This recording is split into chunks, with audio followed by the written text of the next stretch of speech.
तो प्यारे बच्चों, इस वीडियो में डिस्कस करेंगे class 9th subject English mid term examination session 2023-24 morning shift के क्वेश्चन पेपर को और इसके पैटर्न को समझ लो। सेम पैटर्न में आपका पेपर आएगा। काफ़ी बच्चों की डिमांड है, क्योंकि बच्चों को पता नहीं होता है कि section 1, section B, section C में किस हिसाब से क्वेश्चन होंगे। तो देखकर समझ लो, साथ में पूरे पेपर का सॉल्यूशन भी डिस्कस कर दूंगा। आप अच्छे से तैयारी कर सकते हो। और ज़्यादा तैयारी के लिए आप कमेंट में प्लेलिस्ट की लिंक मिलेगी, और सब्जेक्ट देख सकते हो। लास्ट सेशन का mid term paper with solution, और सबसे इम्पोर्टेंट मैथ की प्रैक्टिस के लिए मैथ की प्लेलिस्ट ओपन कर लो। सबसे ज़्यादा मैथ का सॉल्यूशन इसी चैनल पर मिलता है, जो कि दिल्ली वाले बच्चों के लिए होता है, जो डीओई प्रोवाइड करता है। सभी प्रकार के assessment, mid term paper, practice paper, annual paper और सीबीई वर्कशीट मैथ की, तो सबका सॉल्यूशन मिल जाएगा। कमेंट को चेक कर लो। और मैथ की तैयारी के लिए आप प्लेलिस्ट देख लेना, सभी असेसमेंट ज़रूर तैयार कर लेना। आपको मोस्ट इम्पॉर्टेंट क्वेश्चन मिल जाएंगे, अपलोड हैं, ठीक है। साथ में आपको लास्ट सेशन का पेपर भी विद सॉल्यूशन मिल जाएगा। तो कमेंट को देख लेना। सीधा आ जाओ क्वेश्चन पर। तो इंग्लिश में सेक्शन है रीडिंग स्किल होगी, 20 मार्क्स यानी 20 नंबर का होगा। पहला क्वेश्चन होगा बच्चों पैराग्राफ यानी कि पैसेज। क्वेश्चन 1 है read the passage given below. नीचे दिए गए पैसेज को आपको पढ़ना होगा केयरफुल्ली, ठीक है, और इसी के बेस पर आंसर देने होंगे। तो सबसे पहले आप इस पैसेज को देख लो, इसके बाद में इसके सॉल्यूशन को भी डिस्कस करेंगे, ठीक है। अब यहाँ पर आपका पैसेज फिनिश हुआ है। फिर यहाँ से क्वेश्चन है, on the basis of your understanding of the passage answer the following questions, ठीक है। अब आप इस पैसेज के आधार पर नीचे दिए गए क्वेश्चन के आंसर को दोगे, ठीक है। अब जैसे पहला क्वेश्चन है, यहाँ पर ये एमसीक्यू टाइप में है, ठीक है, 4 ऑप्शन वाले हैं, ठीक है, जैसे कि आप देख रहे हो। तो इसमें आप देख सकते हो 4 ऑप्शन में से कोई एक राइट है, ठीक है। अब इसके बाद में इसी में आपको कंप्लीट लाइन वाले भी आंसर मिलेंगे, ठीक है। जैसे 40 वर्ड्स में इसका आंसर देना है, 2 मार्क्स का है, ठीक है। उसके बाद में अगला fill in the blanks type में भी क्वेश्चन इसी में दे दिए हैं, कंप्लीट द सेंटेंसेस अप्रोप्रिएटली, ठीक है। अब इसके बाद में फिर से अगला क्वेश्चन आपको एमसीक्यू टाइप में मिला है, ठीक है, मैचिंग टाइप में ध्यान रखना है। फिर से अगला क्वेश्चन आपका फिल इन द ब्लैंक्स है, ठीक है, इस टाइप में है। फिर से कंप्लीट लाइन वाला है, फिर से एमसीक्यू टाइप में है। तो मतलब आपको एक ही क्वेश्चन में कई पैटर्न मिल जाएंगे देखने को, ठीक है, ध्यान रखना, ऐसे ही आपको समझना है। और उसके बाद में अगला क्वेश्चन फिर से कंप्लीट लाइन वाला है, ठीक है, ये चीज़ ध्यान में रखना। तो ये पैटर्न है। अब इसके बाद में सेकंड क्वेश्चन भी आपका पैसेज ही होगा, इसको भी आपको ध्यान से पढ़ना होगा, 10 मार्क्स का होगा, ठीक है, जैसे कि आप देख रहे हो, क्लियर है।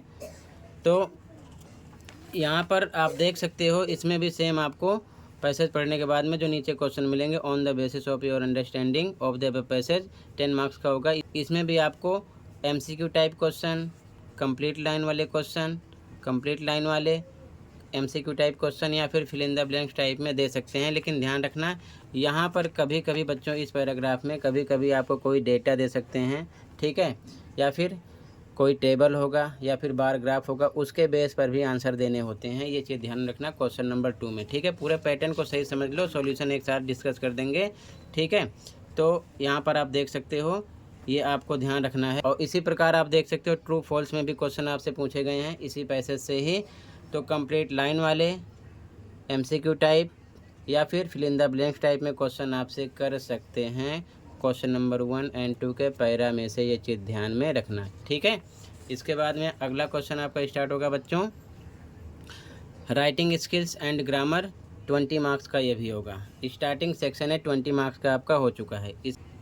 अब यहाँ पर लिखा है complete any 10 of 12 of the following tasks as directed. 10 marks का है, 12 में से कोई आपको 10 करने होंगे, 12 में से 10 करने होंगे, ठीक है। तो यहाँ पर देख सकते हो ग्रामर के क्वेश्चन इस हिसाब से किए जाते हैं। हमें फॉर्म चुननी है कि कौन सी फॉर्म यहाँ पर आएगी, कौन सा टेंस है, सेंटेंस और टेंस के अकॉर्डिंग, ठीक है। एरर करेक्शन वाला क्वेश्चन इस फॉर्मेट में भी कर सकते हैं आपसे, ठीक है, कि इनमें से कौन सा वर्ड एरर है यहाँ पर लिखेंगे, करेक्शन में उसका राइट वर्ड क्या होगा करेक्शन में लिखेंगे, ठीक है। इसी हिसाब से आगे यहाँ पर देख सकते हो स्टेटमेंट पूछ लिए गए हैं, स्टेटमेंट को कंप्लीट करना है, कन्वर्सेशन वाले, ठीक है, ये आप देख सकते हो ध्यान से। यहाँ पर भी स्टेटमेंट है, एमसीक्यू टाइप में कर लिए गए हैं, ठीक है। यहाँ पर भी एमसीक्यू टाइप में मल्टीपल चॉइस क्वेश्चन किए गए हैं, ठीक है, इसी में से कोई एक वर्ड यूज़ करना है। फिर आगे आपको एरर करेक्शन वाले क्वेश्चन मिलेंगे। इस सेंटेंस में कोई एक मिस्टेक है और उसका करेक्शन क्या होगा, ठीक है, यहाँ पर आप देख सकते हो, ठीक है। फिर आगे जो क्वेश्चन है यहाँ पर देख सकते हो, इस सेंटेंस के अकॉर्डिंग भी यहाँ पर 4 ऑप्शन मिले हैं एरर करेक्शन में। कई फॉर्मेट में आपसे क्वेश्चन कर रहे हैं, ये चीज़ आप समझ रहे हो, ठीक है। तो ये आपको समझना बहुत ज़रूरी है, क्योंकि कुछ बच्चों को पता नहीं होता कि कैसे कैसे क्वेश्चन हैं, कैसे कैसे आंसर देने हैं, तो दिक्कत हो जाती है। मेन टाइम पर 3 घंटे का टाइम मिलता है, उसमें भी उनको दिक्कत हो जाती है, सारे क्वेश्चन अटैम्प्ट नहीं कर पाते, ठीक है। तो पहले से आप अच्छे समझ लो। उसके बाद में अगला क्वेश्चन फिर से MCQ टाइप में होगा, ठीक है। यहाँ पर भी देख सकते हो कंप्लीट लाइन करना है, ठीक है।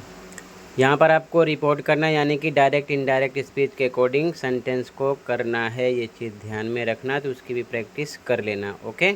इसके बाद अगला क्वेश्चन फिर से आपका MCQ टाइप है, जैसा कि आप देख रहे हो। ये 12 क्वेश्चन थे, इनमें से आपको कोई 10 करने थे। एरर करेक्शन वाले MCQ टाइप भी हैं, ठीक है, ध्यान रखना। रिपोर्ट वाले भी हैं, काफ़ी क्वेश्चन है। अब अगला सेक्शन स्टार्ट होता है आपका राइटिंग स्किल, ठीक है, 10 मार्क्स का। अब यहाँ पर देख सकते हो, यहाँ पर मेंशन किया गया है इस क्वेश्चन में, यहाँ पर कुछ इवेंट दिए गए हैं। अब यहाँ पर देख सकते हो, यहाँ पर मेंशन किया गया है right A descriptive paragraph about one महोत्सव। तो यहाँ पर आपको ध्यान रखना है बच्चों, 100 to 120 वर्ड्स में आपको एक पैराग्राफ लिखना है। यहाँ पर कुछ हिंट दिया गया, इसके अकॉर्डिंग देख सकते हो पैराग्राफ, और या डायग्राम के माध्यम से भी देख सकते हो, बनाकर आपको एक पैराग्राफ कन्वर्ट करना है 120 वर्ड में, ठीक है, ध्यान रखना।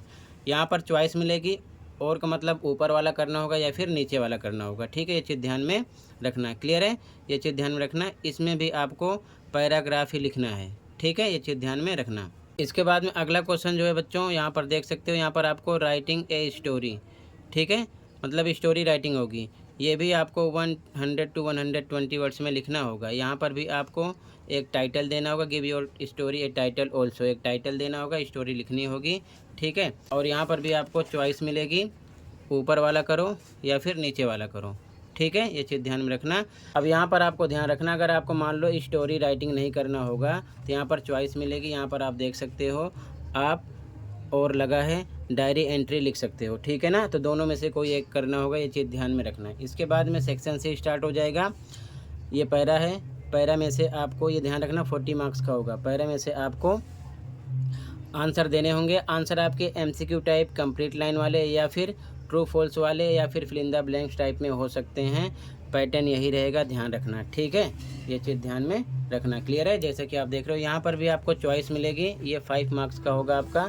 अब चॉइस में से आपको कोई एक करना होगा, आप उस साइड के करो या फिर इसे करो, ठीक है। सेम पैटर्न में ये भी होगा, MCQ टाइप, कंप्लीट लाइन वाले, fill in the blanks type मिलेंगे। अगला क्वेश्चन जो होगा आपका 5 मार्क्स का होगा। अब यहाँ पर आपको आपकी जो पोयम है उसमें से स्टैंजा होगा यहाँ पर, ठीक है, एक्सट्रैक्ट लिया जाएगा, और उसी के बेस पर समझकर आपको क्वेश्चन के आंसर देने होंगे। यहाँ पर भी आपको MCQ टाइप, ट्रू फॉल्स वाले, कंप्लीट लाइन वाले, या फिर fill in the blanks type में क्वेश्चन कर सकते हैं। मिलेगी चॉइस, यहाँ पर भी आपको ऊपर वाला करो या फिर नीचे वाला करो, ये चीज़ ध्यान में रखना, ठीक है। तो बहुत अच्छे से आपको पढ़ना है, और ज़्यादातर ध्यान रखना, आप पोयम और पोएट के नेम याद कर लेना, वहाँ से भी आपको क्वेश्चन मिलेंगे। अगला जो क्वेश्चन होगा, क्वेश्चन आंसर होगा शॉर्ट टाइप। यहाँ पर आपको एनी 4 कोई 4 करने होंगे। 1 क्वेश्चन 3 मार्क्स का होगा, 12 नंबर का होगा। यहाँ पर आपको 5-6 क्वेश्चन मिलेंगे, उनमें से कोई 4 करने होंगे। 40 to 50 वर्ड्स में आपको आंसर देने होंगे, ये चीज़ ध्यान में रखना है, ठीक है। इसके बाद में अगला क्वेश्चन जो होगा वो भी आपका शॉर्ट टाइप आंसर होगा, 40 to 50 वर्ड्स में आंसर देने होंगे, ध्यान रखना। 1 क्वेश्चन आपका 3 मार्क्स का होगा, ठीक है। 2 क्वेश्चन करने होंगे, एनी 2, ध्यान रखना। 3 या 4 क्वेश्चन मिलेंगे, कोई उसमें से 2 करने होंगे। इसके बाद में अगला क्वेश्चन होगा 10, ये लॉन्ग टाइप होगा, 100 to 120 वर्ड्स में आंसर देना होगा। एनी 1 कोई एक करना होगा, 6 मार्क्स का होगा, ठीक है, चॉइस होगी, कोई एक करना होगा। यहाँ पर आपको चैप्टर के नेम भी मिल जाएंगे या पोएम के नेम मिल जाएंगे, ठीक है। इसी प्रकार अगला क्वेश्चन 11, ये भी आपका लॉन्ग टाइप आंसर होगा, 1 क्वेश्चन करना होगा, 6 मार्क्स का होगा। चॉइस मिलेगी, ऊपर वाला करो या फिर नीचे वाला करो। तो आपको दोनों बुक से आपको अच्छे से पढ़ना है, दोनों बुक से शॉर्ट टाइप के क्वेश्चन करने होंगे, लॉन्ग टाइप के भी क्वेश्चन करने होंगे, ये चीज़ ध्यान में रखना। तो सेम ऐसे पैटर्न में आपका पेपर आएगा। अब हम बात करते हैं इस पेपर के सॉल्यूशन के लिए। तो पूरे पेपर का सॉल्यूशन आपको एक साथ मिल जाएगा। कमेंट में प्लेलिस्ट की लिंक है या फिर डिस्क्रिप्शन देखो, सबसे ऊपर लिंक मिलेगी, क्लिक करो। पूरे पेपर का आंसर देखकर आप तैयार कर सकते हो। तो फटाफट कमेंट को या फिर डिस्क्रिप्शन को चेक कर लो और लिंक पर क्लिक करके पूरे पेपर का सॉल्यूशन ओपन कर लीजिए और देखकर तैयारी कर सकते हो। और सेम पैटर्न के लिए आप इसे फॉलो कर लेना, सेम पैटर्न में आपका पेपर आएगा। पैटर्न को अच्छे से समझ लेना ताकि पेपर समझने में ज़्यादा टाइम ना लगे। तो आई होप पूरी बात समझ में आ गई होगी। फिर भी कहीं पर कोई डाउट है कमेंट कर सकते हो। मिलते हैं अगली वीडियो में। Thank you for watching and take care.